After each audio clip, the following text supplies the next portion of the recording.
আমার কাছে 4000 টাকা আছে, আপনাদের Xiaomi কি 5G কোনো ফোন হবে? ভাই হ্যাঁ হবেই তো ভাই, 4000 টাকা না ভাই, আপনি মাত্র 3000 টাকা দিয়ে আপনি 5G ডিভাইস নিতে পারবেন ভাই। 3000 টাকায় 5G মাত্র device 3000 টাকা এই যে কিভাবে ফোনটা। সম্ভব ভাই? এবং এতটুকু না, 3000 টাকা দিছেন না, পাশাপাশি এটার সাথে আপনি শিওর শট একটা স্মার্ট ওয়াচ পেয়ে যাচ্ছেন। স্মার্ট ওয়াচ ফ্রি ভাই? স্মার্ট ওয়াচ ফ্রি ভাই, কিস্তিতে বলেন নেন ভাই? হ্যাঁ তাও ফ্রি ভাই। এবং এই 3000 টাকা দিলে এই ফোন এবং স্মার্ট ওয়াচ দুইটাই দিয়ে দিবেন ভাই? দুইটাই দিয়ে দেবো ভাই। কি বলেন ভাই, এটা কি ঈদ অফার নাকি? এটা ঈদ অফার ভাই, ঈদের ধামাকা অফার ভাই। এতটুকু না ভাই, এটা হচ্ছে প্রাইস মাত্র 37,000 টাকা। এটা আপনি যা শুধু 3000 টাকা ডাউন পেমেন্ট দিয়ে নিতে পারবেন মাত্র ভাই। ওকে দেখেন। আপনি এনআইডি কার্ড নিয়ে আসছেন না? জি, জি, তো এনআইডি কার্ডটা দিয়ে দেন। এই তো হচ্ছে, আর আপনার বিকাশ তো আছে ভাই, হ্যাঁ, বিকাশ তাহলে আছে। সমস্যা নেই, হয়ে যাবে। এবং ভিউয়ার্স আপনারাও চাইলে এভাবে কিস্তির মাধ্যমে নিতে পারবেন, যা শুধু হচ্ছে এই ফোনটাই 5G মাত্র 3000 টাকা ডাউন পেমেন্ট দিয়ে নিতে পারবেন।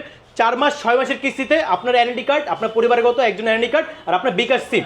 আর হচ্ছে আমাদের লোকেশনটা বলে দিচ্ছি, আমাদের শপের লোকেশন হচ্ছে ঢাকা মিরপুর 1 নম্বর বাস স্ট্যান্ড, ওভারব্রিজে ঠিক সাথেই মুক্তি প্লাজা শপিং কমপ্লেক্স, সামনে অফিসিয়াল শোরুম নাভি ট্রেড সেন্টার, সব নম্বর হচ্ছে 9।